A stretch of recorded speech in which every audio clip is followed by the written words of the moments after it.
Hello, everybody. Welcome to Popcorn Planet. I am Andy Signor, and I'm sorry I'm late to the story. I saw this over the weekend, and I've been meaning to report on it. Then Rise of Skywalker and other stuff took over, but this one's the real story of the week, guys, if it's true.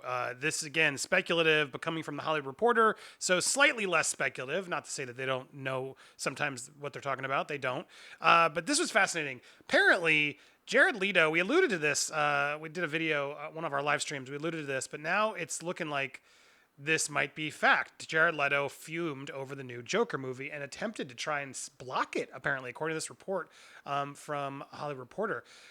He felt alienated and upset when Warner Brothers greenlit Todd Phillips' version with Joaquin Phoenix, but apparently it gets deeper. So according to sources with Leto's behavior, when the Oscar winner actor learned of Phillips' project, he not only complained bitterly to his agents at CAA, who also represent Phillips, but asked his music manager, Irving Azoff, to call the leader of Warner's parent company. It's unclear whether it's Time Warner or AT&T's, whatever. The idea was to get Warner's to kill the Phillips film. Leto thought, if this is true, let's be fair.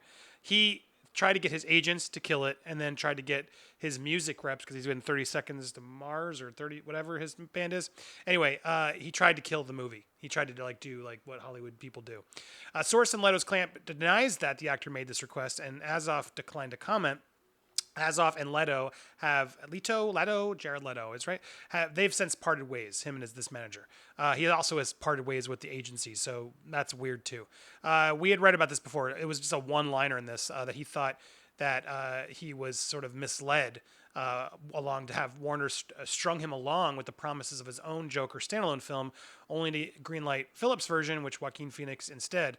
Ironically, Warner's thought the Phillips project would be a small movie and nervous about its dark tone, greenlit the project reluctantly with a small budget that some of the studio hoped would discourage Phillips from making it. So that's important to sort of say. Warner Bros. Had no faith in Joker, none whatsoever. They were doing everything they could to sort of stop that movie from being made. They even got another financier to get on board, so they had to split all the profits they're now making, which I'm sure someone there is like, what the hell did you do that for? Why? Of course, I'm sure someone's getting yelled at, even though it's a success. But they have no faith in that movie. So it's interesting to see that they were sort of sure, which they seem to do this a lot. There was a Booster Gold one. I know Zack Stentz was writing for a while. There's a bunch of just random DC properties that were just sort of have been in works that you never know where they're going to go. So that was clearly one they were offering Leto. And I remember that rumor that Leto was going to get his own Joker movie. But let's continue the juicy gossip from Hollywood Reporter. Leto had put a lot of effort into his Suicide Squad version with the rotting teeth, bloodshot eyes, and slick back neon green hair. He spent months getting into character and terrifying his castmates with gifts. Remember this? Live rat to Harley Quinn actress Margot Robbie, bullets to Deadshot, and a dead pig to the entire cast during rehearsal. That must have been fun. Good way to learn how to be the Joker. It turns out that the studio wasn't thrilled with those efforts, says a source with knowledge of the situation. And it seems the director wasn't that pleased with the resulting performance. In the final cut of David Ayer's ensemble anti-hero movie, Leto's Joker only got about 10 minutes of screen time. While promoting the project, Leto, who had been billed as a lead character, spoke to media about how much footage of his Joker had been cut, which if you guys don't remember, he kept, this is true, he kept teasing, there's so much more from the film, that he was all, just because something's cool and charismatic doesn't mean it gets to survive in the final cut. He said at the time, the flow of the movie is the most important. Leto strongly hinted that he received less time than expected, suffered the brunt of the cuts. He also expressed hope that these scenes might see the light of day one day. These comments come amid that he faced trouble production, including blah, blah, blah, all the problems with the thing. There is no sort of parallel version of the movie. The released movie is my cut, said Ayers, even though they did do a director's cut later.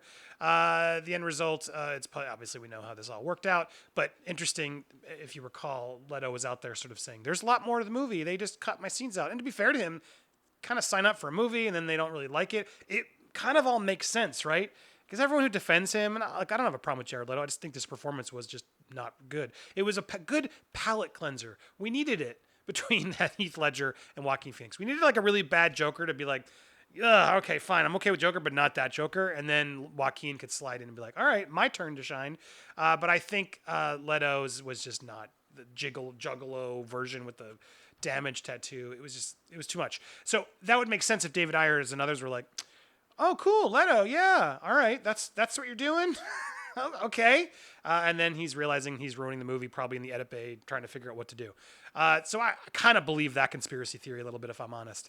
But let's continue. So In his defense, it was never really his movie, but his attempt to invent a place for himself in it backfired, says a source of the situation. Leto's representative says the actor is still happily working with Warner Brothers and notes that he's currently shooting John Lee Hancock's Little Things, starring Rami Malek and Denzel Washington. Meanwhile, Leto's unhappiness over the Phillips project seems to have helped end an already strained relationship between Leto and CEA. Sources say the actor felt his agents should have told him about the Phillips project earlier and fought harder for his version of Joker. That's valid. I can see why he's upset about that and why you would leave, because clearly your agents are not on your team. If they're like, yeah, Todd Phillips' version, let's see where this goes. Okay, cool, let's go with Phillips. That's odd. Phillips is now hot now. He may not in his next movie. That's how agents sort of work. They go where the hot projects are. And no one was really that excited for Jared Leto's Joker, so that makes sense why the agency did it. Doesn't make it right. It makes agencies slimy. They should have stopped the rival. Sources say Leto told his agents that they should stop the rival project, arguing that he wasn't being treated properly as an Oscar winner. But a person with first-hand knowledge of the situation contends that by then, Leto had burned through 4 different teams of agents at CAA, and there was little love for the actor there. Leto left CAA for rival WME over the summer. A source in Leto's camp says the rocker has been looking to make a switch and denies that the competing Joker movies made his decision. At this point, sources say Leto's days as the Joker likely are over. He will not reprise the role for Warner Brothers' Birds of Prey or in James Gunn's The Suicide Squad, says one person involved in the situation. How do you play the Joker if you established following... How do you play the Joker you established following Phoenix? It kind of ends his Joker run, which is very valid. So, look, I see why he's upset. I think he has every right to be frustrated by what happened. He feels like he did a good performance. He did everything he could. He trained. He got into it, got into character, did all this weird stuff. He definitely made some choices. So I respect him for that, for making those choices and having the balls to make a take.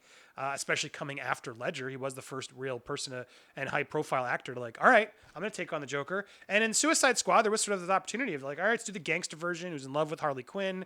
I think it could have gone a better way. And if it's really Leto's fault for all those sort of annoying Ace Ventura-isms and craziness that he was sort of doing, and Ayers was like, ugh, this is not what I really wanted in my movie. It's kind of hard when you book Jared Leto and he's making his vision for the Joker.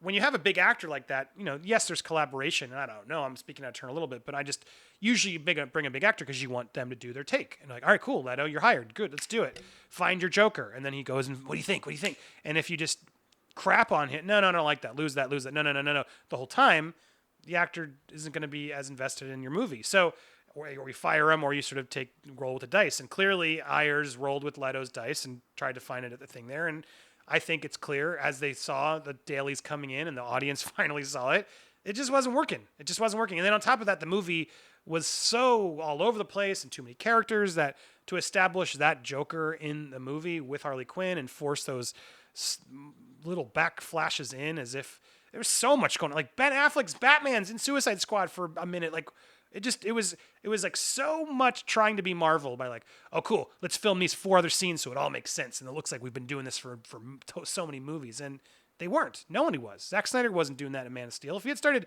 planting seeds in Man of Steel when he started doing it, then cool. But he wasn't, and everything was sort of, oh, we got to rush, we got to do this. That's the vibe. So I believe this story. I believe maybe Leto doesn't care as much as the Hollywood Reporter's saying.